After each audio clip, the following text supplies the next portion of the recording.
ಮದ್ವೆ ಏನೋ ಆಗಿದ್ದೀರಾ, ಆದ್ರೆ ಸಂಬಂಧ ಎಲ್ಲಿದೆ? ದೀಸ್ ಸೈನ್ಸ್ ವಿಲ್ ಟೆಲ್ ನಿಮ್ಮ ಮದ್ವೆ ಚೆನ್ನಾಗಿದ್ಯೋ ಅಥವಾ ಸೈಲೆಂಟ್ ಡಿವೋರ್ಸ್ ಅಲ್ಲಿದಿರೋ ಅಂತ ಹೇಳಿ. Conversation complete zero. ಮಾತುಕತೆ ಏನಿದೆ ಬರೀ ಕೆಲಸಗಳಿಗೆ ಸೀಮಿತವಾಗಿ ಉಳಿದ್ಬಿಟ್ಟಿರತ್ತೆ. ಆ ರೇಷನ್ ಖಾಲಿಯಾಗಿದೆ, ಮನೆಗೆ ಆ ವಸ್ತು ತಗೊಂಡ್ಬರ್ಬೇಕು, ಆ ಬಿಲ್ ಕಟ್ಬೇಕು, ಮಕ್ಳನ್ ಶಾಲೆಗೆ ಬಿಡ್ಬೇಕು, ಇಷ್ಟೇ. ಕಾಮಿಡಿ ಇಲ್ಲ, ಫನ್ ಇಲ್ಲ, ಕಂಪ್ಲೇಂಟ್ ಇಲ್ಲ, ಮನ್ಸಿಂದು ಮಾತನ್ನ ಶೇರ್ ಕೂಡ ಮಾಡ್ಕೊಳ್ಳೋದಿಲ್ಲ. Physical intimacy missing. ಕೈ ಹಿಡ್ಕೊಳ್ಳೋದಾಗಿರ್ಲಿ, ಹಗ್ ಮಾಡೋದಾಗಿರ್ಲಿ, ಒಟ್ಟಿಗೆ ಕೂತ್ಕೊಳ್ಳೋದಾಗಿರ್ಲಿ, ಒಟ್ಟಿಗೆ ಇದ್ರೂನು ಒಟ್ಟಿಗೆ ಇಲ್ದಂಗಿರ್ತೀರಾ. ಅಕ್ಕಪಕ್ಕದಲ್ಲೇ ಕೂತ್ಕೊಂಡು ಫೋನ್ ನೋಡ್ತಾ ಇರ್ತೀರಾ. ನೀವು ನಿಮ್ ಪಾಡ್ಗೆ ಅವ್ರ ಪಾಡ್ಗೆ ಬದುಕ್ತಾ ಇರ್ತೀರಾ. ಎಲ್ಲಾರ್ಗೂ ಅವ್ರದೇ ಆದಂತ ಚಾಯ್ಸ್ ಗಳಿರತ್ತೆ. ಆದ್ರೆ ಈ ತರ ಸಪರೇಟ್ ಆಗಿ ಕೂತ್ಕೊಳ್ಳೋದು, ಫೋನ್ ಅಲ್ಲಿ ಮುಳುಗ್ ಹೋಗೋದು ದಿನನಿತ್ಯದ ವಿಷಯ ಆಗಿರುತ್ತೆ.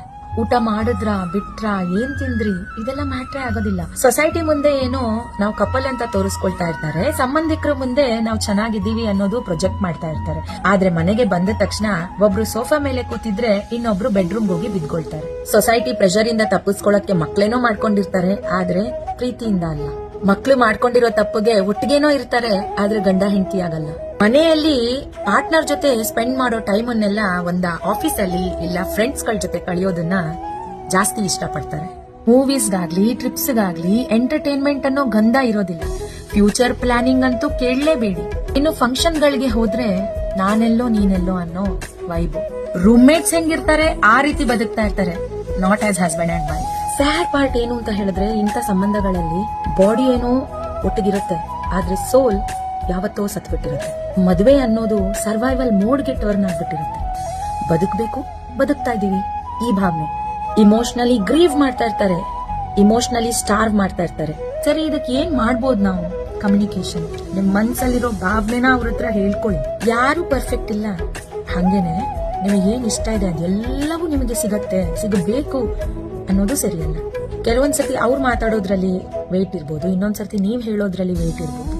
ಇದನ್ನ ಇಬ್ರು ಅರ್ಥ ಮಾಡ್ಕೊಂಡು, ನಂದು ತಪ್ಪಿಲ್ಲ, ನನ್ ಪಾರ್ಟ್ನರ್ದು ತಪ್ಪಿಲ್ಲ, ನಮ್ಮಿಬ್ರಲ್ಲೂ ಮಿಸ್ಟೇಕ್ಸ್ ಇದೆ, ನಮ್ಮಿಬ್ರಿಗೂ ಮನ್ಸಿನ ಭಾವನೆಗೆ ಹರ್ಟ್ ಆಗಿದೆ, ಹಾಗಾಗಿ ನಾವ್ ಈ ಮಟ್ಟಕ್ಕೆ ಬಂದ್ ನಿಂತಿದೀವಿ. ಹಳೆದನ್ನೆಲ್ಲ ಮರ್ತು ಫ್ರೆಶ್ ಆಗಿ ಸ್ಟಾರ್ಟ್ ಮಾಡೋಣ. ಸೊಸೈಟಿಗೋಸ್ಕರ ನಾವು ಬದುಕೋ ಬದಲು ನಮಗೋಸ್ಕರ ನಾವು ಬದುಕಿದ್ರೆ ನಮ್ ಮಕ್ಳಿಗೂ ನಾವು ಒಳ್ಳೆ ಎಕ್ಸಾಂಪಲ್ ನ ಸೆಟ್ ಮಾಡ್ಬೋದು. ಈ ಥಾಟ್ಸ್ ನ ಇಟ್ಕೊಂಡು ಕಮ್ಯುನಿಕೇಟ್ ಮಾಡ್ರಿ.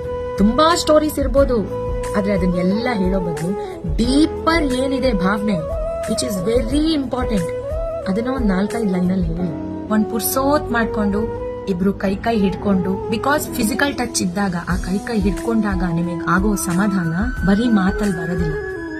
ಕೈ ಹಿಡ್ಕೊಂಡು ನಿಮ್ ಮನ್ಸಿನ ಭಾವನೆನ ಹೇಳ್ಕೊಳ್ಳಿ. Understanding, healing and solution communicate ಮಾಡಿದಾಗ ಮಾತ್ರ ಸಿಗುತ್ತೆ.